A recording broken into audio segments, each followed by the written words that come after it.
Buenas tardes, vamos a empezar. Muchísimas gracias por acompañarnos esta tarde, vísperas de la fiesta del Corpus en Granada, que sabemos que hay mucha oferta y apreciamos muchísimo vuestra presencia aquí esta tarde. Expresar nuestro agradecimiento al Ayuntamiento de Granada por el proyecto del Fondo Iniciativa Mujer que respalda esta iniciativa y al Hotel Dauro por permitirnos usar este espacio. Cómo no, a nuestra invitada, a Ruth, que viene desde Sevilla a acompañarnos esta tarde. Para quienes no me conozcan, yo soy Deniris Castaño, soy la actual presidenta del Fórum de Política Feminista de Granada, asociación que organiza este acto, y os contaré brevemente quiénes somos para después pasar a presentar a nuestra invitada, a Ruth. Dos avisos antes de empezar. Uno de ellos es que hay una hojita de asistencia, seguramente pasando por ahí, para que nos regaléis vuestros datos, nombre, correo electrónico, y os compartiremos pues las actividades que nosotras realizamos. Y otra cosita es que estamos grabando el acto para posteriormente ponerlo en nuestro canal de YouTube y que sea accesible a las personas que no nos acompañan aquí. Bueno, pues el Fórum de Política Feminista de Granada somos una asociación feminista, plural y laica que ejerce su acción de transformación social desde la autonomía del movimiento feminista, sin servidumbres políticas de ningún tipo. Buscamos hacer presentes los puntos de vista y las reivindicaciones de las mujeres en los acontecimientos y debates que se producen en la sociedad. Consideramos que el feminismo no trata solo del acceso de las mujeres al poder. El feminismo es un movimiento de justicia social que cree que el sexismo, el clasismo y el racismo existen, se interconectan y deben ser desafiados constantemente. Buscamos que nuestras acciones tengan la capacidad de articular la lucha antipatriarcal. Desde la ética feminista fundada en valores, seguiremos trabajando para que el mundo sea despatriarcalizado, es decir, justo, igualitario y democrático. Pertenecemos a una organización mayor de ámbito estatal que tiene agrupaciones repartidas por varios lugares de España y que se creó hacia 1985. Aquí en Granada, nosotras formalmente nos constituimos como Fórum de Política Feminista de Granada en el año 1999. Hoy, en el marco de la conmemoración del Día Internacional de la Salud de las Mujeres, que se celebra cada 28 de mayo, con este acto atendemos a una preocupación que tenemos como asociación y que queremos poner en común con la ciudadanía. El tema que nos convoca hoy es el de las mujeres y el deporte. ¿Cuál es la situación de las mujeres en España y en el mundo deportivo? ¿Qué pasa con la categoría femenina y a qué peligro se expone? Para abordar este tema y resolver esta y otras dudas que salgan en el coloquio, contamos con la presencia de la profesora Ruth María Cabeza Ruiz, experta en actividad física y discapacidad. Ruth, como os digo, es profesora titular del Departamento de Motricidad Humana y Rendimiento Deportivo en la Universidad de Sevilla. Estudió Ciencias de la Actividad Física y del Deporte en la Universidad de Granada. Comenzó a trabajar en la universidad en el año 2005, especializándose en actividad física y discapacidad, y realizó su tesis doctoral sobre actividad física y salud con personas con síndrome de Down en el año 2012 en la Facultad de Medicina de la Universidad de Cádiz. Desde entonces ha publicado distintos trabajos sobre la condición física de las personas con discapacidad intelectual y la inclusión de las personas con discapacidad en la universidad, el deporte y la educación física. Desde el año 2018 comienza a interesarse más profundamente por los estudios feministas de género y de las mujeres, realizando numerosos cursos que la llevaron a matricularse en el Máster de Estudios de Género de la UNED.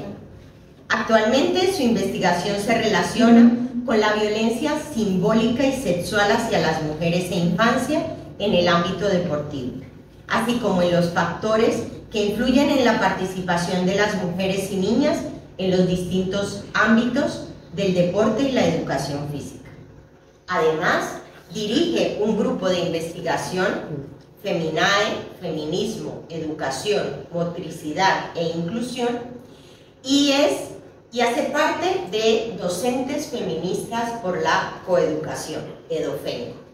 En los últimos años, ya centrada en los estudios feministas como medio de reivindicación de los derechos de las mujeres y las niñas en los ámbitos educativo y deportivo, ha participado en redes de investigación sobre mujeres y deporte, ha impartido cursos de formación sobre la incorporación de la perspectiva de género en los estudios de las ciencias del deporte y ha publicado trabajos científicos y de divulgación relacionados con las mujeres y las niñas en revistas y congresos. Quizá la habéis escuchado alguna vez en Radio Japuta, y bueno, estamos muy contentas de que estés con nosotras acá, aprender de tu mano, y tienes la palabra, Ruth.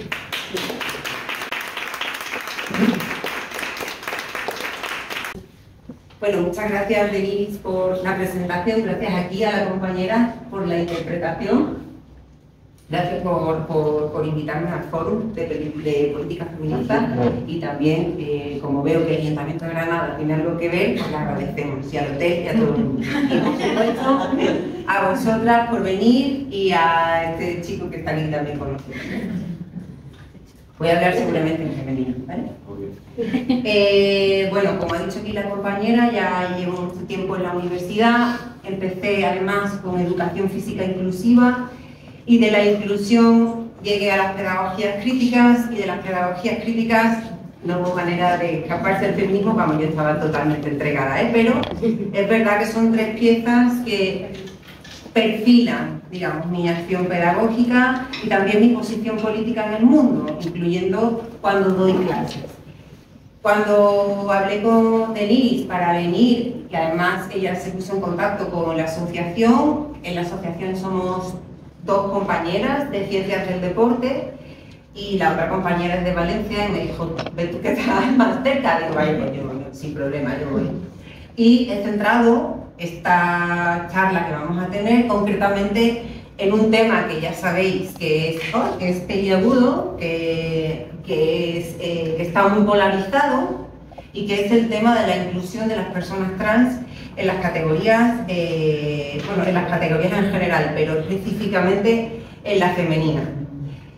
Si queréis, de todas formas, cuando acabe la charla podemos ampliar a cómo desde pequeñas las mujeres, desde que somos niñas, somos expulsadas continuamente del ámbito deportivo, que es un ámbito totalmente androcéntrico, y lo sigue siendo. Bueno, primero, España ya firmó la Carta Internacional del Deporte, pero yo quiero decir hoy aquí públicamente que estoy de acuerdo con lo que dice la Carta, ¿no?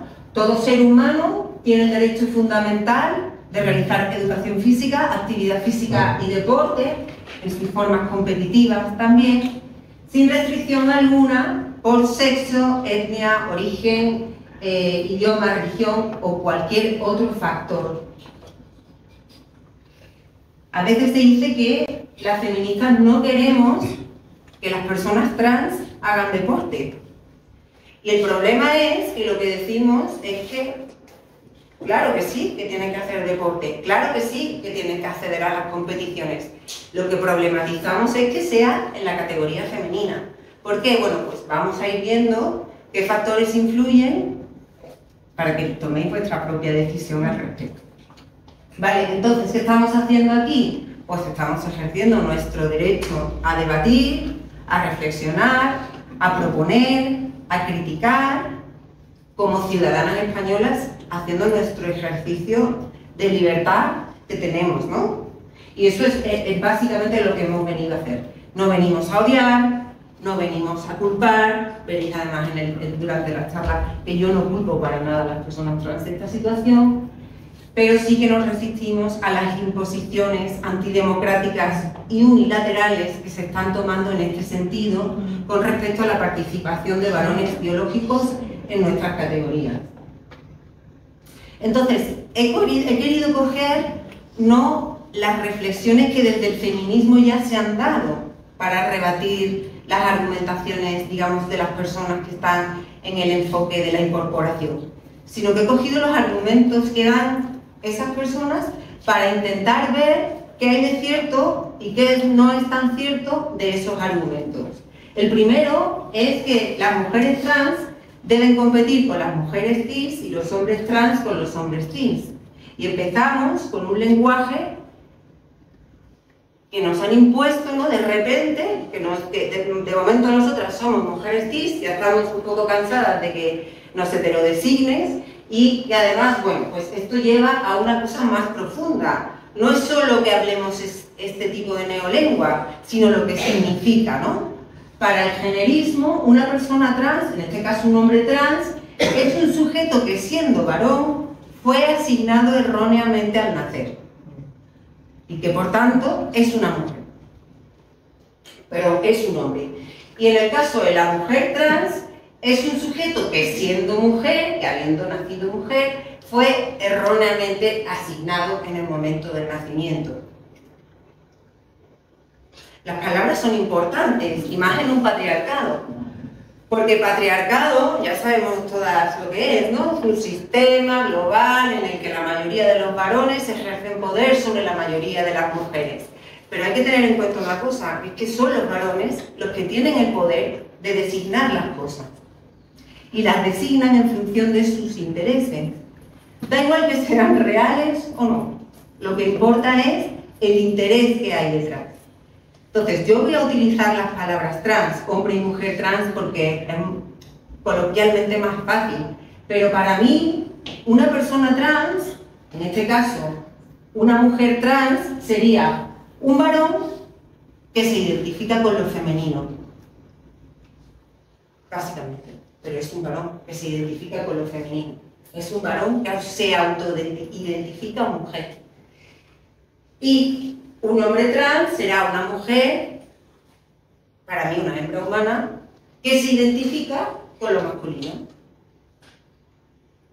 Ya está, pero es que la diferencia es muy grande entre una cosa y otra. ¿Y por qué es tan importante dentro del ámbito deportivo? Que diréis, bueno, ¿qué nos estás contando si vamos a hablar de deporte? Pues que se rompe la primera regla básica del deporte, que es la categorización por sexo. ¿Cómo le voy a decir yo a una mujer trans que no compita en la categoría de mujeres si es una mujer? ¿No?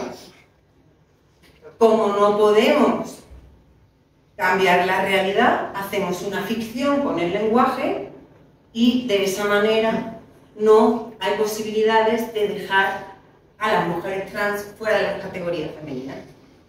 Y voy a hablar más de las mujeres trans porque ahora vais a ver por qué, ¿no? Vale, entonces, esta es la primera consecuencia de utilizar el lenguaje y no saber bien los conceptos, ¿no? Como decía Morós, conceptualizar bien es politizar bien. Es lo primero que tenemos que hacer, saber de qué estamos hablando. Entonces, cuando me refiera a mujeres trans, sabéis que me estoy refiriendo a un varón autoidentificado mujer, y si hablo de hombre trans, a una mujer autoidentificada varón, ¿vale? Dicen también que el deporte es sexista, que es un reducto, como una especie de dinosaurio en nuestras sociedades avanzadas y democráticas. Es uno de los espacios que quedan en las democracias más liberales donde los sujetos se dividen por sexo, igual que en los baños, ¿no? Quizás de los pocos sitios donde esto pasa. Y que es tremendamente sexista, que tenemos que evolucionar, que el deporte se tiene que adaptar, que tiene que ser más horizontal, más inclusivo, más poroso, más flexible. Bueno, vamos a ver cuál es la razón por qué se crean categorías sexuales en el deporte. Esto quizá ya lo habéis visto más de una vez. Las diferencias orgánicas entre un cuerpo de varón y un cuerpo de mujer. Para empezar, los niveles de testosterona en sangre. Fijaos que una mujer media tiene unas 15 veces menos testosterona que un hombre medio. La testosterona es una hormona que tenemos las mujeres y los hombres, pero que las mujeres, como veis, la tenemos muy bajita en comparación con los varones. De hecho, hay mujeres que tienen hasta 30 veces menos que el varón que más tenga. ¿Y qué pasa con la testosterona en sangre? Pues que tiene un efecto que en el ámbito de la biología, de las ciencias de la fisiología, se llama efecto pleiotrópico, que es que tiene un efecto en cadena, en cascada, como un efecto dominó. De la sangre pasa a los tejidos y en los tejidos tiene un efecto, por eso es una hormona. ¿Qué pasa concretamente con esta hormona a nivel muscular? Pues que la fuerza, muchos autores del acondicionamiento físico dicen que es la única cualidad que tiene un músculo, generar fuerza. La velocidad, la potencia es la combinación de fuerza con otros factores. La testosterona a nivel muscular aumenta la fuerza entre un 50 y un 60% en los varones. La velocidad, que es la fuerza que puedo ejercer en un tiempo determinado, es un 10 o un 15% mayor en varones. Y la potencia, que es la capacidad que tengo de ejercer fuerza en el menor tiempo posible, es entre un 30 y un 40% mayor en varones. Es decir, que estamos hablando de una diferencia de partida muy importante a nivel orgánico en sujetos que están altamente entrenados. Y además, la testosterona hace que los cuerpos sean más grandes, que los pulmones sean más grandes, los corazones sean más grandes y también que la densidad mineral ósea sea mayor. Esto significa que los huesos son más densos, los músculos se anclan en los huesos. Si el hueso es débil, el músculo es débil. Si el hueso es fuerte, ese músculo puede trabajar mejor. Y luego hay un concepto en biomecánica que se llama cantidad de movimiento, que es la cantidad de energía que tiene un cuerpo dependiendo de su masa y su velocidad. Es decir, cuanto más masa y más velocidad, el impacto de ese cuerpo con otro es mayor. Sobre todo si el cuerpo en el que impacta tiene menor masa y menor velocidad. ¿Qué significa esto? Que si un hombre viene corriendo con su masa mayor y su velocidad mayor hacia una mujer, esta mujer saldrá despedida. Es igual que cuando hacemos un chute de fútbol. Es exactamente eso, ¿no? Dependiendo de la velocidad y de la masa, el balón irá más lejos o más cerca. Y esto tiene implicaciones en el deporte, sobre todo en los deportes de contacto. Cuando me refiero a deportes de contacto, no me refiero solo al boxeo, me refiero a, por ejemplo, el fútbol, el balonmano, el baloncesto, etcétera, ¿vale? Y también los lanzamientos. Los lanzamientos de jabalina, las patadas del fútbol, etcétera, ¿vale? De hecho, todo esto significa, o bueno, al final se ve, ¿no?, a efectos prácticos como, por ejemplo, en deportistas adolescentes, varones mejoran las marcas de mujeres olímpicas y paralímpicas. Me fui a la página web de la Federación Española de Natación, que por lo general nuestras criaturas no llegan de momento a los Juegos Olímpicos, y miré cuál era la mejor marca en 50 metros mariposa en la categoría femenina. La chica es de nació en 1995 y tenía una marca de 26,66. Fui a buscar quién era el varón que tenía la misma marca que ella. Hay 200 nadadores, ninguno. Todos mejoraban sus marcas. El último varón de 200, el que estaba en la posición 200, tenía 26,20. Y de ahí es poco. 26,20 y 26,66 son unos segundos. ¿Sabéis lo que cuesta bajar un segundo en natación? O en algunos deportes como la natación o el atletismo. A veces años, a veces nunca ocurre. La mejora a estos niveles ya de entrenamiento es muy compleja. Muy compleja. O sea, para un deportista bajar algunos segundos o algunas milésimas de segundo son grandes hazañas. Estamos hablando de que 200 chicos tienen mejor marca que la campeona de España. y no pude seguir bajando porque ya no había más datos. Pero además de la condición física, también en el deporte importa el desarrollo técnico y el desarrollo motriz. Entonces también es un factor que tenemos que tener en cuenta. Y, por supuesto, la modalidad deportiva donde se esté haciendo la práctica deportiva. ¿Vale? No es lo mismo una carrera de 100 metros que una maratón. Las diferencias son sutiles, pero existen, pero no son tan importantes. O sea, no son tan abismales. Que varones y mujeres compitan juntos, lo que conlleva es que en ciertas modalidades, al mismo desarrollo condicional de la condición física, buenos sistemas de entrenamiento y buen desarrollo de la técnica, los hombres por lo general nos van a ganar. No estamos hablando de un patio de colegio, estamos hablando de gente altamente entrenada. Las mujeres y las adolescentes también empezarán a perder podiums, empezarán a perder becas, empezarán a perder patrocinios y empezarán a perder la posibilidad de competir en encuentros de más calidad y, digamos, ir profesionalizándose o llegar a la meta que esa persona se haya planteado en su vida. Las mujeres, además, se pueden ver expuestas en su integridad física por la cantidad de movimiento que hemos hablado, por el impacto. Y además podemos hacer, porque al final el deporte es un escaparate, que las chicas y las adolescentes empiecen, que las niñas y los adolescentes empiecen a desmotivarse por el deporte, aumente el abandono que ya es preocupante en la adolescencia, sobre todo por parte de las chicas, y que por tanto si se quedan sin referentes, esto vaya mal, y además el deporte profesional femenino, yo no voy a decir desaparece, pero sí que va a entrar en decadencia. Otra de las afirmaciones que se nos dice, a esta afirmación de que el deporte es sexista, lo que hay que decir es, no, el deporte no es sexista.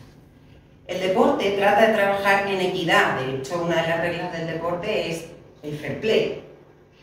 Esta separación entre sexos no es por sexismo, es porque haya unas condiciones igualitarias para varones y para mujeres, porque no hay nada más injusto que darle a todo el mundo lo mismo cuando vienen de condiciones de partida distintas.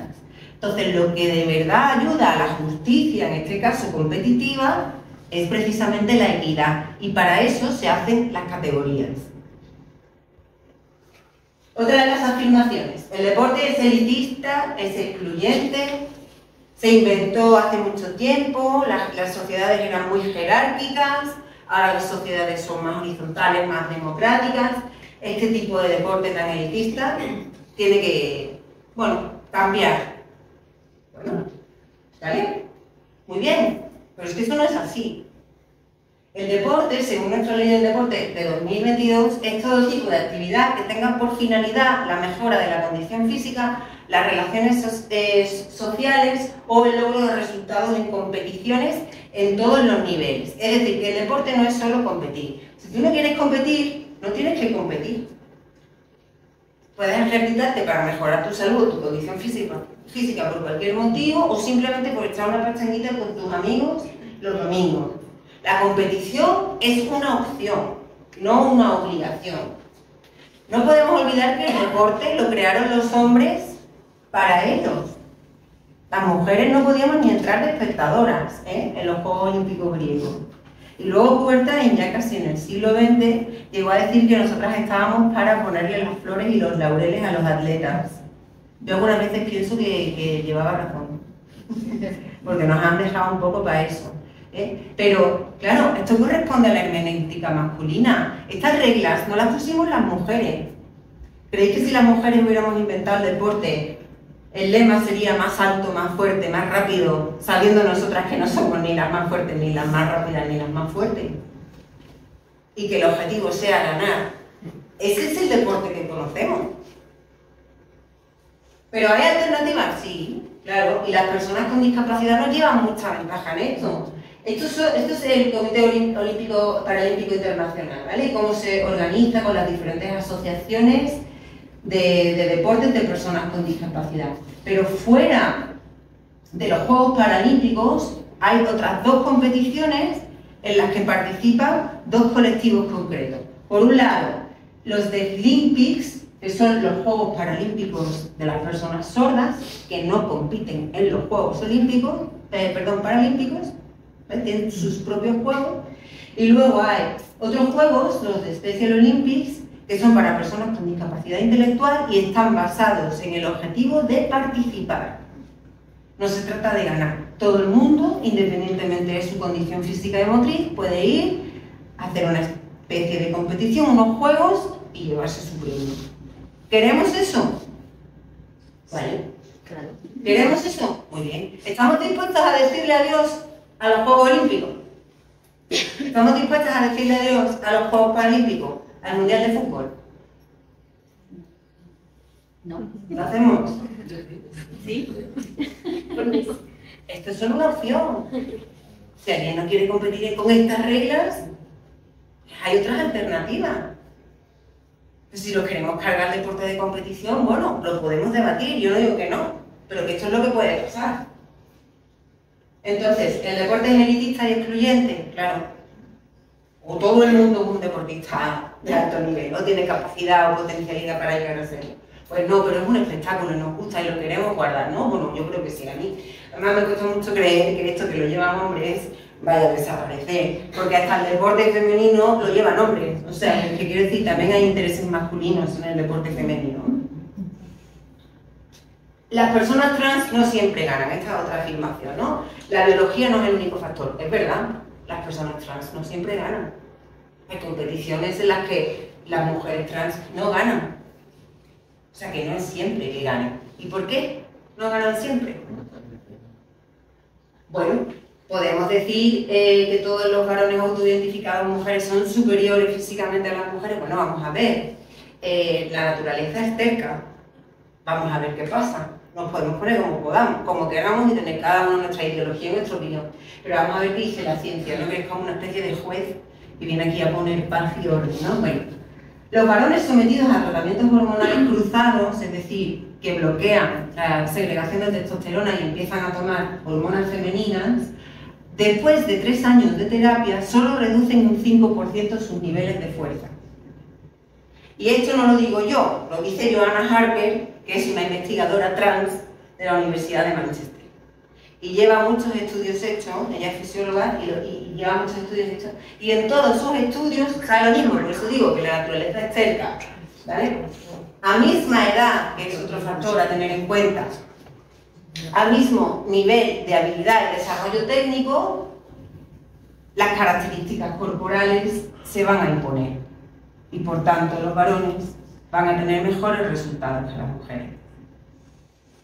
Puede ser que una persona no gane, ¿no? Pues puede ser por otros factores, pero tras un entrenamiento especializado, un buen entrenamiento, que desarrolla el límite de tus capacidades condicionales, lo normal es que tengas más fuerza y por tanto mayor rendimiento. Y esto de nuevo depende de la modalidad deportiva. Por tanto, las personas trans no siempre ganan, claro, pues puede ser que el entrenamiento no sea bueno, puede ser que el desarrollo técnico no sea óptimo, puede ser que tengan una edad muy distinta de las mujeres con las que están compitiendo, pero lo que está claro es que eso es irrelevante. Da igual que ganen o no ganen, están compitiendo en ventaja. O sea, se está vulnerando otra de las reglas básicas del deporte, que es la igualdad, fair play, la igualdad de condiciones. Estos argumentos nos empiezan a confundir y a despistar y tenemos siempre que volver a la base. Vamos a analizar las ventajas reales de ser trans. Venga, maravilloso, vamos a verlo. En esto también nos tienen ventaja las personas con discapacidad.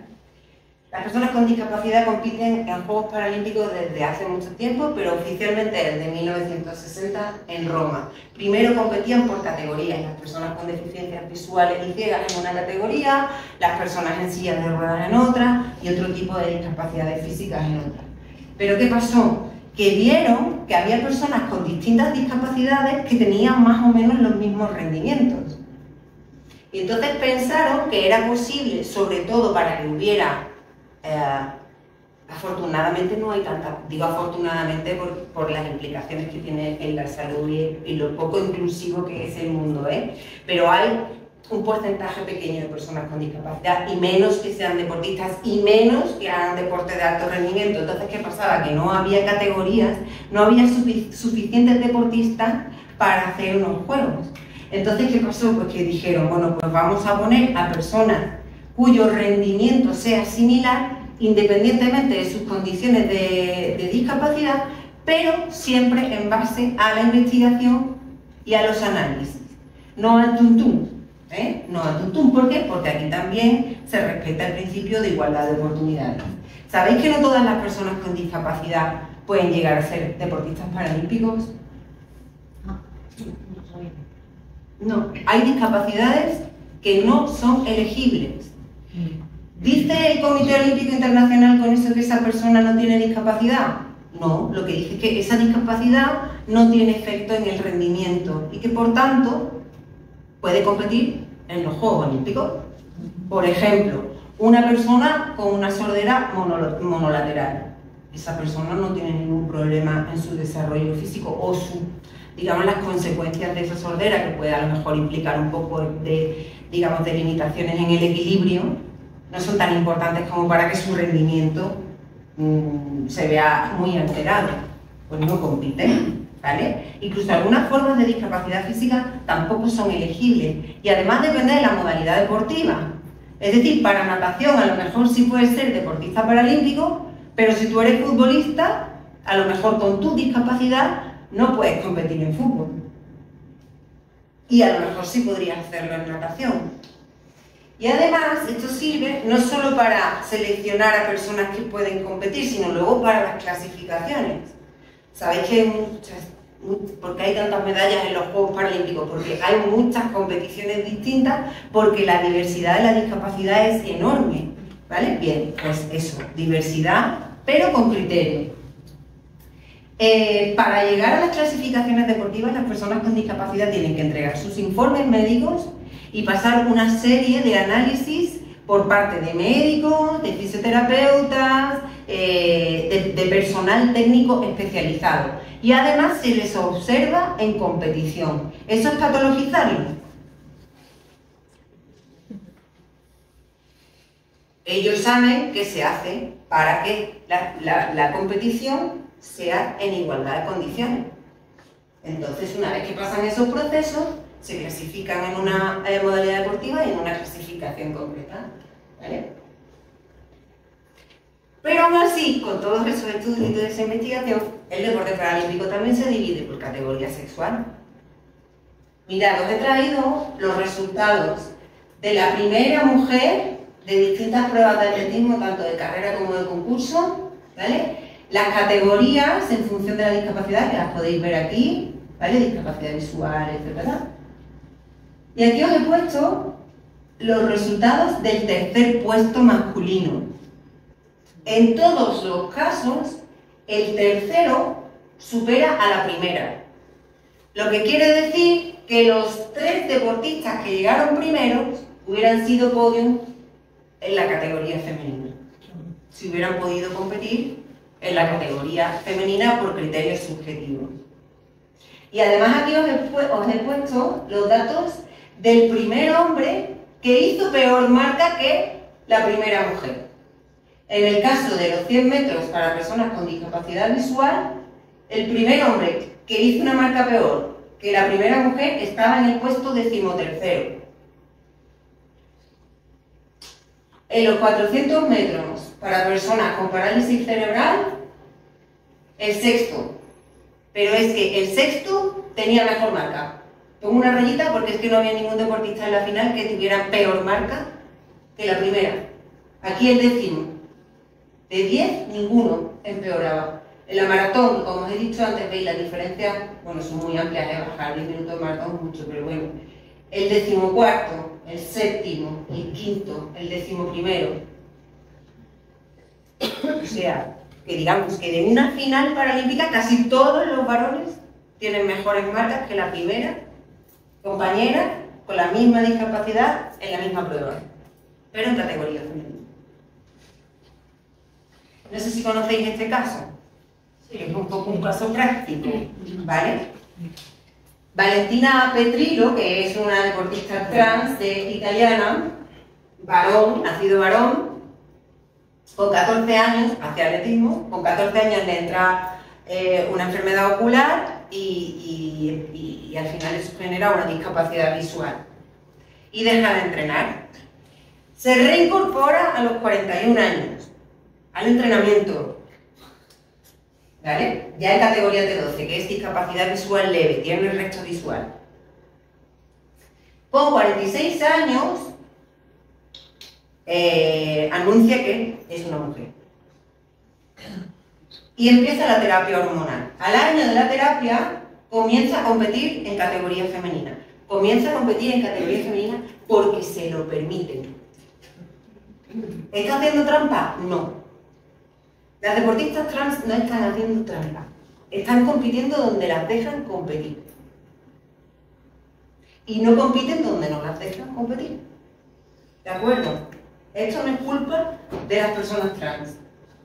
En 2023, el verano pasado, que a lo mejor lo visteis, esto fue el caso de Melanie Vergés, que se quedó fuera de la clasificación paralímpica, clasifica el último con 26 segundos en una prueba de 200 lisos.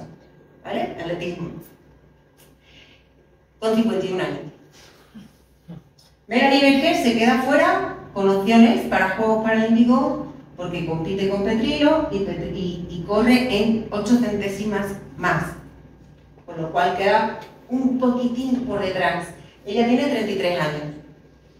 Está en el mejor momento para una deportista que lleva entrenando desde la adolescencia. Y entonces dije, voy a ver cuáles son las marcas de Río. Porque en Tokio 2020 no hubo 200 metros en categoría T12 porque no había suficientes deportistas para hacer categoría, ¿vale? Había de 100, había de 400, pero de 200 no. Me voy al Río. El oro lo gana en categoría masculina un deportista con una marca de 22-23 segundos, que son casi 4 segundos menos que los de Petrillo. De los 16 atletas de Río de la final de esa prueba, el peor corre en 24.84, más que Petrillo. Petrillo dijo, porque aquí se montó un revuelo en España, ¿no? Petrillo dijo, yo le he ganado por 8 centésimas, ella me ganó la vez anterior por unas centésimas, yo estoy igualado a ella. Competimos en igualdad. Todo lo demás es transfobia. ¿Qué os parece? Muy listo. Yo pienso que Petrillo, por ser trans y por ser atleta, no tiene por qué saber todo lo que yo estoy diciendo aquí. Petrillo tampoco sabe. Petrillo sabe que le interesa estar ahí, claro, porque se siente mujer, quiere estar en la categoría con la que se identifica. Se ve con opciones.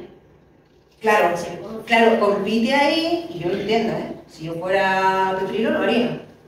Si pudiera, lo haría, claro. ¿Por qué? Pues porque yo estoy entrenando y quiero competir. ¿Pero Petrillo sabe todo esto? Pues probablemente no. A lo mejor se lo contamos y sigue montado en el burro, pues no lo sabemos. Pero a lo mejor se lo contamos y dice, pues es verdad. O sea, que yo no diría Petrillo una persona tramposa, se está metiendo ahí porque quiere ganar a toda costa. No, es que lo que quiere Petrillo es competir. Y en la categoría donde le dejan competir y tiene opciones es aquí. Para ser justo, ¿dónde tendría que competir? Pues si queréis, lo volvemos en el debate. ¿Vale? Así que apúntatela y lo digo luego. Es necesario analizar las ventajas reales de ser trans, era lo que nos decían, ¿no? Ya, pero es que no utilicéis ejemplos que llevan a la desinformación. Porque un señor, bueno, una señora en este caso, un varón identificado, mujer, con 51 años, ninguna mujer biológica, con 51 años, después de haber estado casi 30 sin entrenar, llega a estas marcas. Además, de nuevo, eso es irrelevante. La categoría básica es sexual. Y estamos hablando de que se están vulnerando dos cosas, la categoría sexual y la igualdad de condiciones. Y luego hay... Ah, muy bien, entonces pues fenomenal. Hay otras afirmaciones. que ya no tienen, digamos, es un argumentario a mi forma de ver muy débil, ¿no? Que es el sufrimiento que experimentan las personas trans que no pueden competir en las categorías con las que se identifican. Pero nunca pensamos en el sufrimiento que tienen las mujeres cuando compiten en la categoría que les es legítima y tienen que enfrentarse a atletas con cuerpo de varón, con cuerpo y rendimientos de varón. Luego hay una confusión deliberada entre las deportistas trans y las deportistas intersexuales, los deportistas intersexuales. Es que además yo algunas veces pienso que lo hacen queriendo. La intersexualidad a ver cómo digo, tengo que tener cuidado con las palabras. Es una alteración cromosómica que conlleva un desarrollo sexual diferente. Y es un caso muy raro. No existen los terceros sexos. Eso de que, no sé si había escuchado eso de los XXY, XXX. Sí. ¿La habéis escuchado? Esto puede existir, es una trisomía, igual que la trisomía 21, que lleva al síndrome de Down. O sea, una trisomía en cualquier par cromosómico conlleva discapacidad y limitaciones orgánicas. Cuando nos dicen que existen terceros sexos, instrumentalizando a personas que tienen una trisomía, es terrible. Es terrible. Entonces, no estamos hablando de personas que genéticamente y corporalmente presentan una genitalidad ambigua. Estamos hablando de personas que se consideran de manera subjetiva, en base a ninguna realidad material, una cosa u otra. Totalmente respetable. Bueno, pues podemos tener nuestra opinión con respecto a la ideología de género, ¿vale? Pero no es justo. ¿Habéis escuchado lo de los pies de Phelps? ¿No habéis escuchado eso? ¿Segura? ¿Eso? ¿No lo habéis escuchado? Bueno, pues ahora parece que Michael Phelps, que es el mejor nadador de todos los tiempos, ganaba porque tenía los pies muy grandes. ¿Ves? Me quedo muerta. Sí, sí, yo lo he escuchado en el ámbito académico, ¿eh? No se lo he escuchado a las personas trans, lo he escuchado en el ámbito académico. Como si fueran aletas. Claro, que tenían los pies tan grandes que era como si tuviera aletas. Ya, y los pies de los demás, que eran un 35. Pero si son atletas olímpicos que miden más de 1,90 m. Todos tenían los pies grandes. La flexibilidad, es que tiene una flexibilidad en el tobillo, es de entrenar. La potencia de batida que tenía Ian Thorpe no la tenía Phelps, pero no competía, no coincidieron mucho. Lo que sí tenía Phelps era mucho entrenamiento, pero es que además es ridículo, o sea, es que fijaos. En natación hay que llevar personas expertas en ciencias del deporte, porque claro, la natación es un deporte en el que los elementos propulsores son los brazos, no las piernas. Las piernas se equilibran y ayudan, pero quienes ejercen la fuerza en el avance son los brazos. Entonces, el tobillo de Phelps es para un mal nadador como ponerle un alerón, ¿no?, aerodinámico a un seatilija. No va a cambiar mucho la velocidad en carretera. Pero nosotros lo que estamos diciendo es que al competir con varones autoidentificados, con hombres, con mujeres trans, estamos compitiendo un Ibiza con un Ferrari. Así que los tobillos de Phelps son pecata minuta en el rendimiento de Phelps. Claro, de hecho. Se ha cerrado. Se ha cerrado la presentación.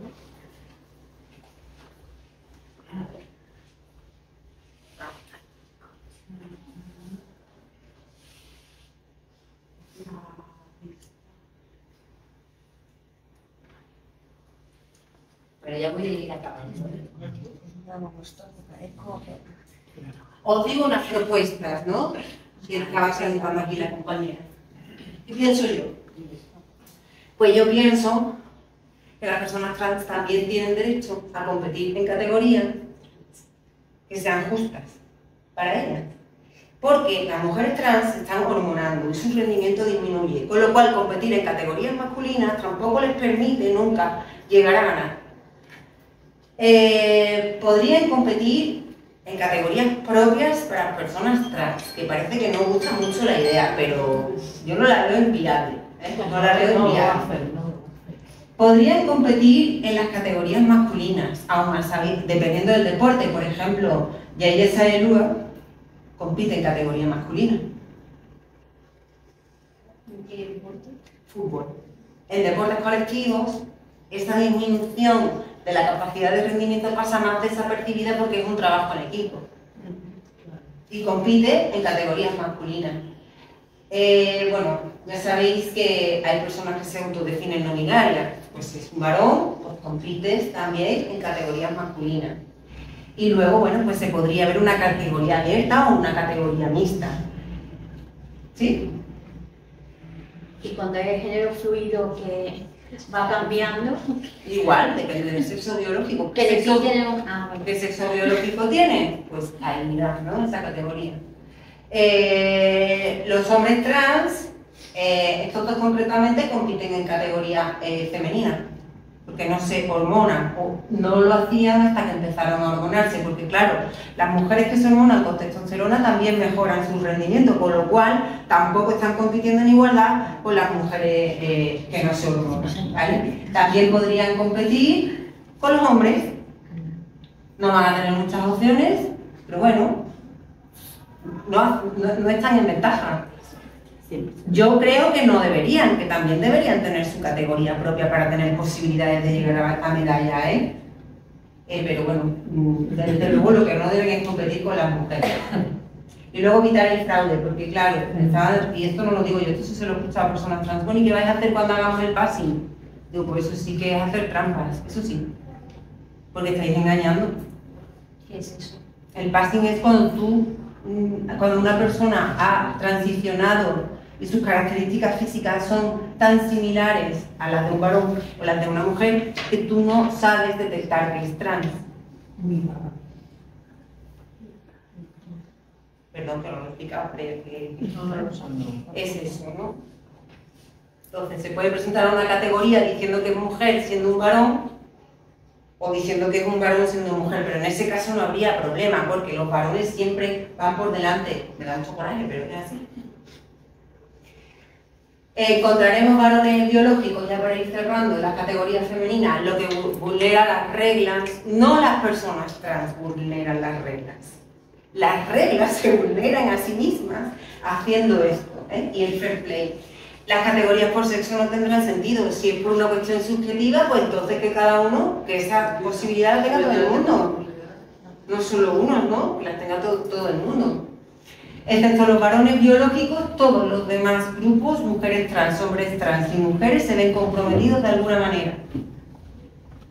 Las mujeres somos las únicas que deberíamos decidir en qué categoría competir porque somos las que partimos de condiciones más bajas a nivel de rendimiento. Esto va a suponer desmotivación y abandono por parte de las chicas a las que, bueno, pues que tengan que competir con personas trans o que las vean en los medios y sobre todo en los Juegos Olímpicos y Paralímpicos, porque eso tiene una potencia visual y una capacidad de permear en la sociedad tremenda. Habrá una pérdida de referentes de mujeres, se instrumentaliza el deporte para implantar la ideología de género. El deporte no es solo deporte, el deporte también es política, es ideología, y se hace pasar por neutral y consensuada. Los derechos de las niñas y de las mujeres se dejan en un segundo lugar si dejamos competir a mujeres trans en las categorías femeninas. Y digo dejamos, me refiero a los profesionales del deporte.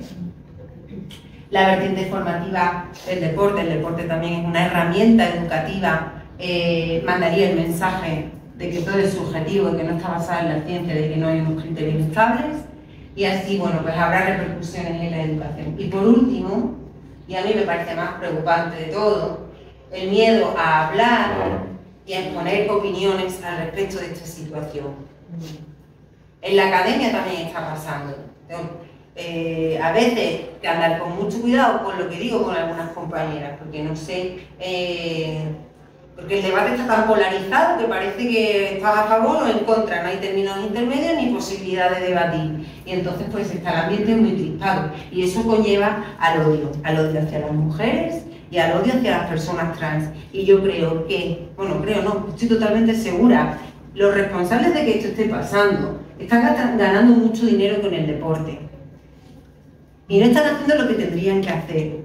Porque lo que han hecho ha sido imponer. Y cuando han visto que nos hemos rebelado, han dado un paso atrás y le han dejado en manos de las federaciones internacionales la solución. Y las federaciones están haciendo lo mismo. Que es dejar a ver qué pasa. Y mientras tanto, las personas trans y las mujeres nos estamos peleando entre nosotros cuando la culpa de todo esto la tienen unos dirigentes incompetentes que se están llevando el dinero y que son unos irresponsables porque están haciendo sufrir a muchas personas. Y con esto termino y les doy las gracias por haber estado escuchando.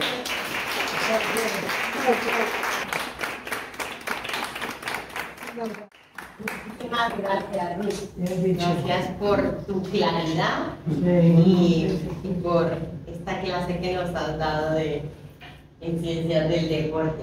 Bueno, en este momento es el momento para plantear las dudas que os han surgido durante la presentación de Ruth. Así que había una... Sí, pero ya la ha aclarado después. Ajá. ¿Cuál sería la categoría justa, no? Sí, hay varias posibilidades que ha detallado muy bien. Vamos, lo que pasa es que quien tiene pasión por el deporte, quien quiere competir, pues quizá vea que ese espacio es demasiado reducido, es decir, porque el número de personas trans pues es muy reducido, entonces probablemente realmente no voy a dar satisfacción a mi necesidad de competir si solo lo voy a hacer con personas trans. De alguna forma voy a pensar en estas personas, voy a ver frustrada mi deseo o mi derecho de poder ejercer mi capacidad deportiva pues, compitiendo. Pero si de verdad una persona deportista con esos valores, tendrá también el valor de saber que la igualdad de condiciones es importante y que hay que respetar las reglas. Y yo estoy segura de que las personas trans lo quieren hacer, pero también quieren competir. Tienen dos cosas en su contra. Una, que sus niveles hormonales no son ni los de los varones, ni los de las mujeres, sino que están alterados y por tanto no encajan tampoco en ninguna categoría. Y luego que, como tú dices, las personas trans son un porcentaje pequeño. Entonces, muchas veces no hay suficientes para hacer una categoría. Pero es que esto nos ha ido pasando. Yo soy campeona de Andalucía de full contact porque solo estaba yo. Y a las personas con discapacidad, y si no decirle aquí en Granada cuántos equipos hay de deporte de personas con discapacidad, no hay personas suficientes para hacer categorías o equipos. Y no por eso compiten con niños, por ejemplo, ¿no? Entonces, entiendo que tiene que pasar un tiempo o que se pueden hacer categorías abiertas para todo deportista que quiera competir con personas trans, porque sea su deseo, porque, no sé, porque tenga una opinión distinta a la mía. O sea, que opciones hay. A mí lo que me enfada es que se haya impuesto y que en esto se nos haya utilizado de chivo expiatorio a las mujeres y a las personas trans. Para crear ese enfrentamiento, esa tensión. Sí, pero también, y ya no soy tan cándida, porque no soy tan pequeña, sé que la ideología de género está detrás. O sea, lo de la asignación del sexo al nacer, el error en la asignación del sexo al nacer, no es baladí, tiene muchas repercusiones. No solo en el deporte, pero hoy estamos hablando de deporte. Desde el mismo momento en el que además me ha parecido muy clarificador hablar de la parte de minusvalía, la comparativa, porque discapacidad, desde el momento en el que tú has analizado cómo se realizan esos controles, de qué manera aquí sí puedes participar, aquí no, competir, y que en cambio con el tema trans no haya ningún tipo de medidas, o sea, ahí es donde nos lo han colado, es evidente. Es más, no es lo mismo un hombre que se identifica como mujer que no se hormona, que un hombre que lleva a lo mejor 5 años hormonándose. Entonces, simplemente por eso, por la justicia entre ellos, debería ser y hacerse así, ¿no? Sin embargo, no hay parámetros. Entonces ahí nos la han colado claramente, porque fíjate que qué nivel, qué exhaustivo a nivel de discapacidad, cómo se clasifica y cómo sabe cada uno dónde sí, dónde no, dónde están los límites. Sí. Pues me ha parecido eso fantástico. Fijaros este verano que hay juegos, fascinante. Los Juegos de París de este verano, en los Juegos Paralímpicos, veréis en las pruebas, por ejemplo, en las pruebas de natación es muy evidente porque se ven muy bien los cuerpos, ¿no?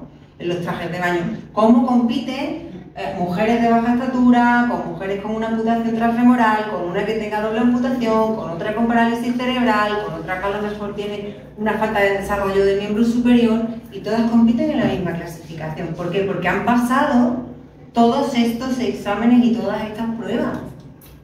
Y la competición es justa.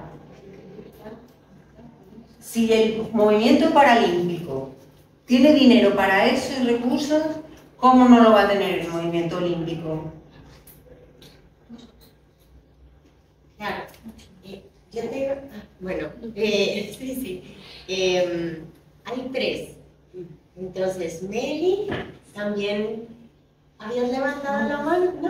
Meli, Cristina, Frances, Ana, ¿vale? Y luego yo también haré una pregunta. Meli, adelante. Vale, gracias. Yo son 2 cositas. Una, ¿qué intereses, ¿se escucha?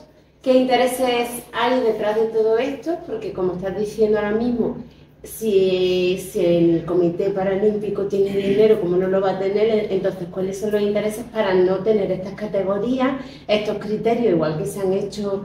¿Por qué no se ha puesto eso en marcha ya?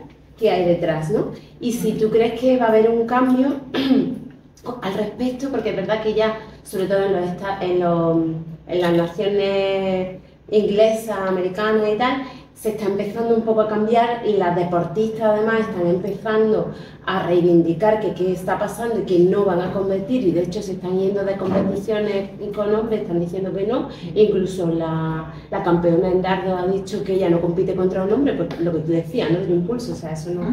Entonces, bueno, pues esas 2 preguntillas eran las que te quería hacer. Vamos a ver, ¿qué interés hay? Yo creo que lo que no hay es interés, porque como no les afecta al deporte masculino, pues en realidad no le están prestando demasiado interés. Cuando esto comenzó, que comenzó además, primero por un caso raro en la guerra, digamos cuando se estaba gestando la Segunda Guerra Mundial, que una deportista alemana al final se descubrió que era un varón, ¿vale? Este sí iba disfrazado de mujer porque le habían obligado a los nazis a competir como mujer, porque necesitaban querían las medallas. Es que el deporte es muy político. Entonces se empezó a haber preocupación porque hubiera hombres que hicieran trampas y compitieran en las categorías femeninas. Pero eso es distinto a esto, ¿no? Entonces, ¿qué pensaron en el COVID cuando empezaron a plantearse estas cuestiones? Que iban a ser 3 casos. Pensaron que iban a ser 3 casos. Y resulta que cada vez hay más personas que se autoidentifican como trans en todas sus maneras. ¿Y qué ha pasado? Pues que ahora se están encontrando con una situación que les ha desbordado. Pero te vuelvo a repetir, como no les afecta el deporte masculino y las mujeres nos quejamos un poquito, yo creo que las feministas nos quejamos mucho, pero dentro del grupo de mujeres somos un colectivo. Pues yo creo que al final lo que hay que hacer es animar a las deportistas, pero claro, dile a una deportista que lleva 20 años entrenando que no compita, que se niega a competir. Es una decisión muy personal, yo no me atrevo a juzgar a nadie por eso, ¿eh? Y la otra pregunta, perdona. Si crees que va a haber un cambio, justamente ligándolo con todo esto, porque eso en otros países ya americanos, ingleses, ya se están empezando las deportistas a negarse directamente a competir con hombres, porque además le están diciendo que yo no voy a competir con un hombre. Ya está. Y se están yendo de competiciones. Pues eso, yo creo que ese es el camino, porque ellos pierden dinero. Lo que decía antes, ¿no? El dinero de los deportes femeninos está en manos de hombres. Cuando empiecen a perder dinero, veremos qué pasa. Cuando vean que en la categoría femenina hay 2 personas y no hay categoría, no hay competición y no hay espectáculo y no hay negocio, pues entonces ya veremos a ver qué pasa. claro, pero tenemos, yo creo que sí, o sea, que tenemos que ir a por todas. Gracias. Ana. No. Hola, pues nada, en primer lugar, darte las gracias por tu presentación, que ha sido muy interesante. Te quería preguntar si sabes cómo se plantea ahora de cara a los Juegos Olímpicos de París, si hay muchas personas trans que están allí en las pistas, o supongo que esto ya es público, ¿no? Sí, las selecciones ya están hechas. A ver, hay muchísimos deportes, yo no me lo sé todo, menos de entre los olímpicos, paralímpicos, los de invierno, los de verano, pero lo que sí sabemos es que como cada federación tiene su normativa al respecto, por ejemplo, la Federación de Rugby ha dicho que no compiten varones en categorías femeninas. La Federación de Atletismo, hasta hace poco, decía que sí, siempre que tuvieran como máximo 5 unidades de testosterona por litro de sangre, que ya son casi el doble, casi 10 veces más que la media de las mujeres, ¿eh? Bueno, pero al final el presidente ha dicho que no, que todo varón que haya pasado por la pubertad no puede competir en categorías femeninas, y entonces cada federación tiene sus normas. No lo sé, porque como además tú puedes mirar las listas y no saber si son trans, da igual. Lo sabremos este verano cuando veamos las competiciones. Claro, pero de nuevo, cuidado, la culpa no es de los deportistas trans.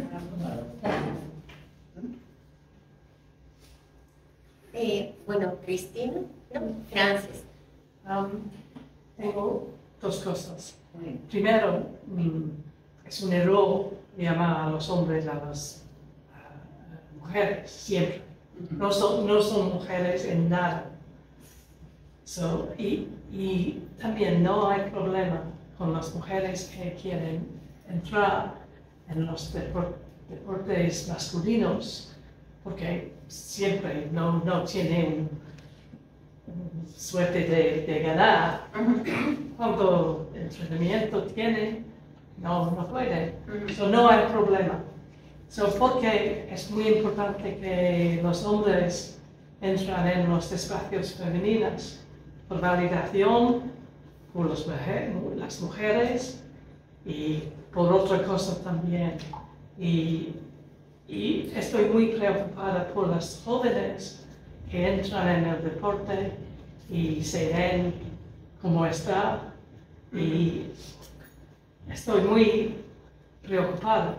Tenemos una amiga que tiene una hija y durante su infancia tiene muchas diferencias y parece más como chico, como los otros en los 60s. Y la madre estaba muy preocupada que sea captada por la ideología, especialmente durante el COVID, y parece que no quiere esta mujer ser mujer, porque estaba en la edad muy ansiosa y todo eso. Y se nota cuando se ha cambiado su cuerpo y poco a poco acepta como es. Y ha entrado en balonmano y es en un equipo muy bueno y ha encontrado su grupo, estaba muy feliz ahora y acepta todo como es. Pero con otra situación, si un chico entra en su equipo, ¿qué hace? Es horrible para pensar, porque toma un socio es posible que esta chica no tiene sitio ahí. Claro, sí que es un problema. Sí. Es un problema el daño que se está haciendo, y lo decía yo antes, el daño que se está haciendo a las mujeres, que somos la mayoría, también al colectivo pequeño de las personas trans, porque yo entiendo el miedo que puede tener una criatura que se considere trans de entrar en el baño, estoy hablando de un varón, de los varones siendo trans, porque el problema, fijaos, y son los hombres, efectivamente. El problema son los hombres, que no son flexibles a otras masculinidades. Y entonces se siente más segura esa persona con las chicas. Pero claro, está vulnerando su derecho también a sentirse segura. Porque tampoco a lo mejor quieren que haya un varón allí. Entonces, claro, bueno, pero en ese sentido sí parece que hay más flexibilidad en el hecho de que, bueno, ahora en los centros de secundaria no, esto está siendo un problema porque los centros de secundaria lo que han hecho ha sido la solución salomónica de decir, los baños son mixtos.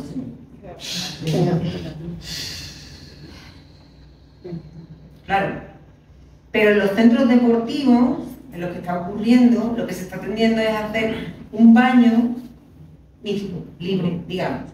Pero las mujeres que no quieren entrar ahí, no tienen por qué entrar ahí, y las personas trans no tienen por qué entrar en el baño de las mujeres. Tenemos que tranquilo. Hablar de ser amable, tenemos que ser muy furiosos. Tenemos que ser muy asertivas. Sí, y no caer en la trampa del odio.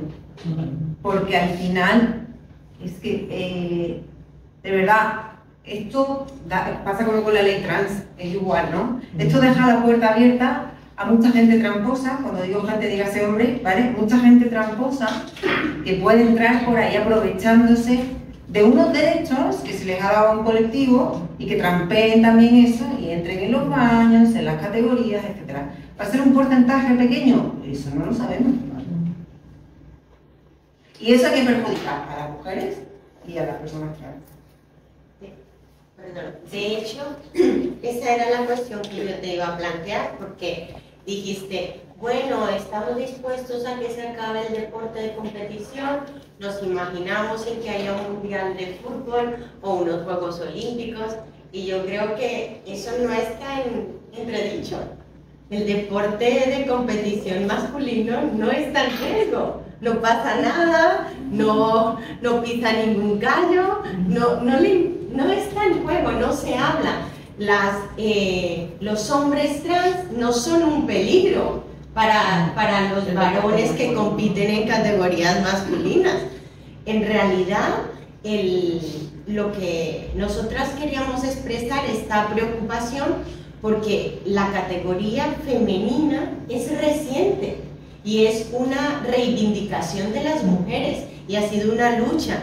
Cuando hemos estado haciendo toda esta campaña divulgativa previa a este acto, pues había mención a todas estas cosas. La primera mujer que corrió en la maratón y que no la dejaban porque era una mujer y estaba pues rompiendo, ¿no? Rompiendo ese papel de que el deporte es para los más fuertes, es para pues lo que tú has dicho, ¿no? Entonces,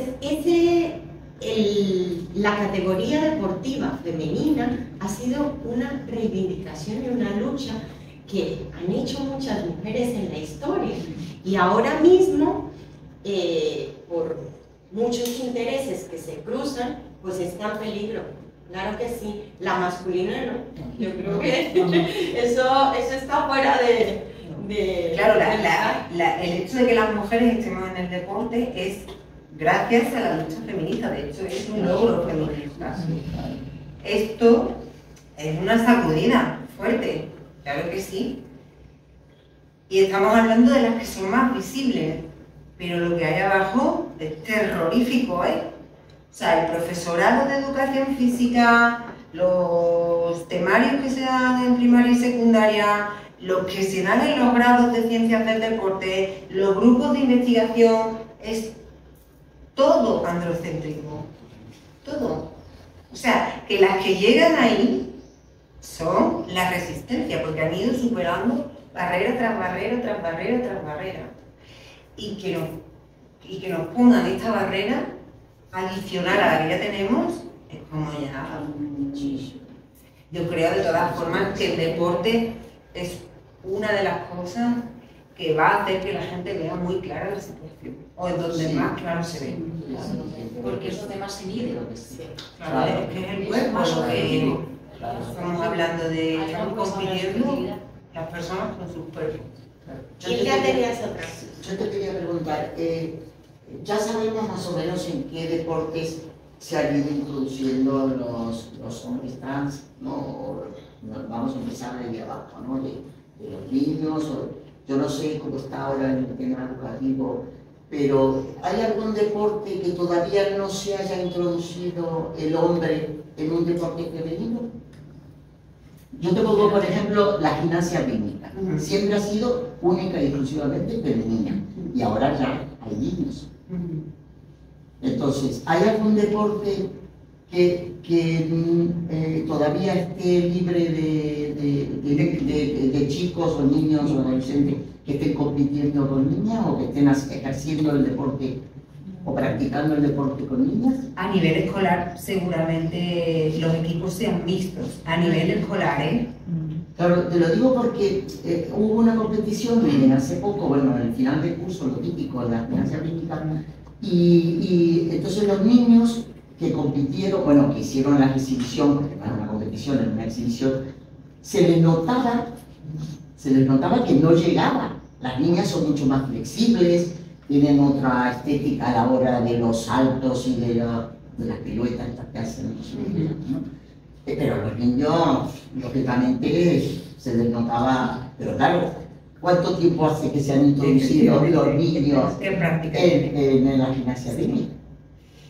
Y a esas edades las diferencias condicionales son muy pequeñas, pero la gimnasia es un deporte en el que la flexibilidad es muy importante y los estrógenos, que son hormonas de mujer, permiten esa flexibilidad en las articulaciones. Entonces los varones son más rígidos y tienen más problemas para ese tipo de deporte. Por eso yo decía, si el deporte lo hubiéramos inventado nosotras, ¿creéis que sería Citius, Altius, Fortius? ¿No sería más flexible, más artístico, más rítmico, más coordinado? Sería otra cosa. Entonces, los chicos que están entrando en las categorías deportivas que han sido tradicionalmente femeninas, como la gimnasia rítmica o la natación, que ahora se llama natación rítmica. Sí, bueno, ahora se llama rítmica. Sí, exacto, sí, no, pero sí. O sea, ha sido siempre natación sincronizada y ahora es natación artística. Eso, como la gimnasia artística. Exacto, sí, y también están entrando chicos, pero son equipos mixtos, no estamos hablando de personas. Claro, como el patinaje, por ejemplo. Exacto, sí. Que están compitiendo chica y chico. De hecho, hasta hace poco había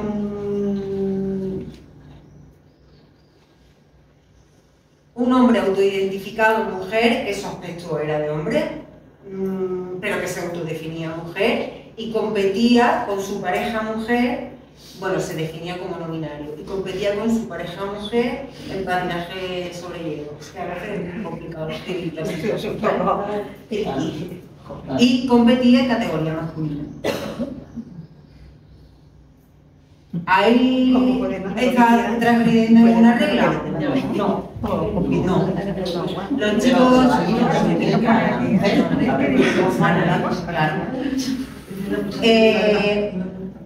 que los chicos sean ahora mismo peores en deportes que han sido tradicionalmente femeninos es normal.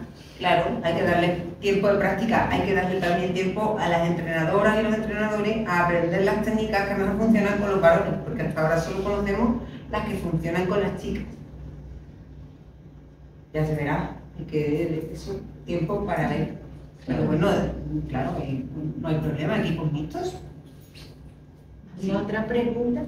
Sí, yo quiero solamente, porque estabas diciendo que es verdad que no trampean, que en principio es donde les dejan competir, pero yo ahí lo entiendo y lo cojo, pero a la vez a mí me sorprende esta explosión de personas que de pronto se sienten, identifican, sobre todo el sexo hombre, vamos, que se identifican de pronto como mujer, justamente cuando son los 200 a la cola de no sé qué deporte y de pronto son los primeros. A mí esto no me dice que lo hagan por casualidad, porque es que es una explosión realmente lo que estamos viviendo, ¿no? Como por ejemplo, ella más a más, el Quim este catalán, ¿no? Que si sube a la montaña es mujer, pero si está fuera de la montaña es hombre, padre, casado con hijos, etcétera. Entonces, ¿qué me estás contando? Entonces tú eres Quim en la montaña, pero luego es Kimi o no sé qué. Exacto,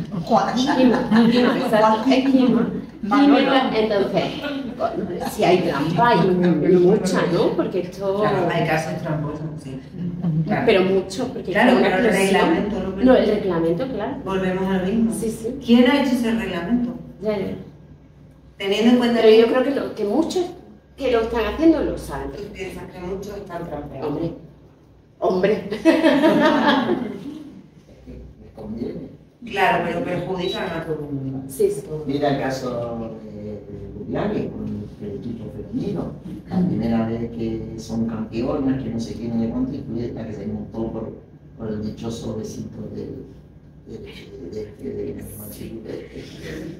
tenía que tener protagonismo. Si no, no dormir tranquilo. Pero es que es así, es que no nos dejan. Cristina Carmencho. Yo es que sigo en bucle con la presentación que has hecho con el tema de las personas con discapacidad.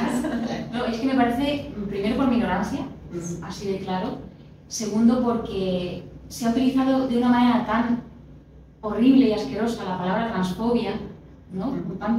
Generando tanto odio y tan gratuito, igual que feminazi y esas cosas, transfobia, cuando, fijaos, esa actitud victimista de somos minoría, que entiendo que han sido minoría, las travestis, bueno, no voy a entrar en detalles, que yo entiendo que tiene que ser para muchas personas muy difícil, ¿no? Personas trans.